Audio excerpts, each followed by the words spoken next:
जो करना चाहते हैं हम सब वो बस अच्छे से करें, वो कुछ भी हो सकता है।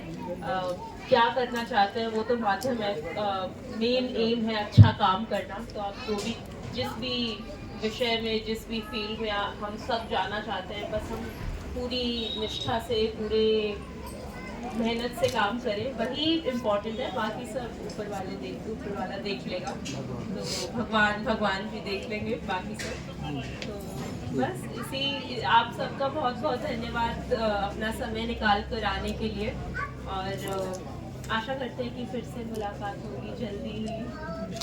धन्यवाद। इस सब के पीछे जो प्रेरणा के स्रोत थे वो मेरे पिताजी थे, स्वर्गीय श्री ओम प्रकाश जी, जो और चाचा जी, जो हमेशा उनकी विचारधारा प्रगतिवादी, मतलब एक नंबर के भी आगे कुछ है तो वो चाहिए उनको। अब पता नहीं एक नंबर से आगे क्या होता है, तो लेकिन जो कुछ हो पाया वो प्रयास किया, और उसको हासिल करने के लिए मैंने सेना में कमीशन प्राप्त किया, और फिर 24 साल नौकरी करके एज ए कमीशन ऑफिसर फिर मैं सेवानिवृत्त हुआ पिछले साल।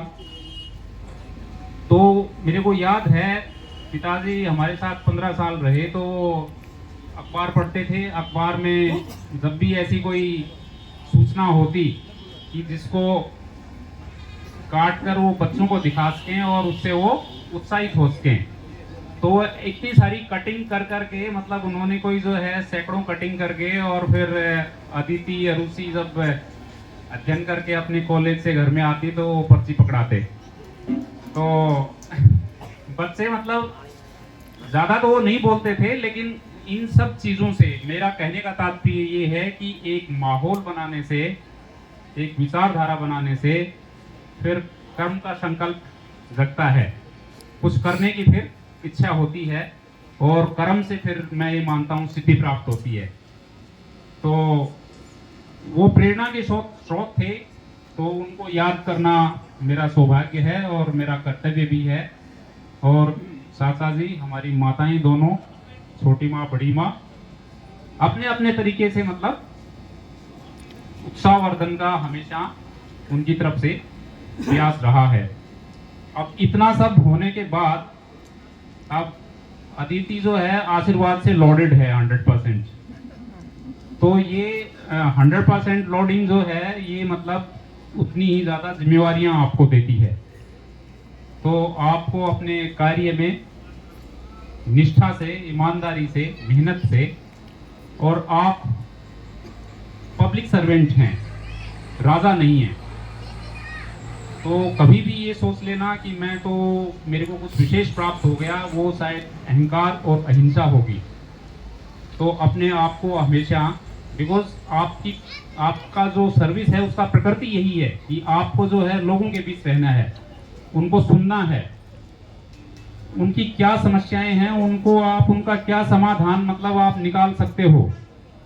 आज किसान गांव का चक्कर काटता रहता है सिस्टम में, एक छोटे छोटे काम के लिए हम सब जानते हैं कि हम कैसे चक्कर काटते हैं सिस्टम के अंदर, और परेशान हो जाते हैं। फिर क्या बोलते हैं, ये गवर्नमेंट ऐसी, तो मोदी ऐसा, तो राहुल ऐसा। तो सिस्टम को ठीक करने के लिए अधिकारी होने के नाते आप क्या कर सकते हो जीवन में, उस पर फोकस करना है, ताकि लोगों की परेशानियां सिस्टम के जरिए कम हो, व्यक्ति के जरिए नहीं। सिस्टम ऐसा हो कि उससे लोगों की परेशानियां कम हो। और जो पलायन है गांव से शहर की तरफ, जो पलायन है, मतलब ये सुविधाएं यदि मुहैया करा दें हम गांव में, तो लोग क्यों भगेंगे फिर। तो मतलब आपके हाथ में, मैं ये नहीं बोल रहा कि आप सब कुछ कर सकते हो, लेकिन अपने अपने टेबल से आप जो कर सकते हो वो करो। अच्छा, ये मेरा मतलब सुझाव है। बाकी काम आपने करना है, और मार्गदर्शन है, और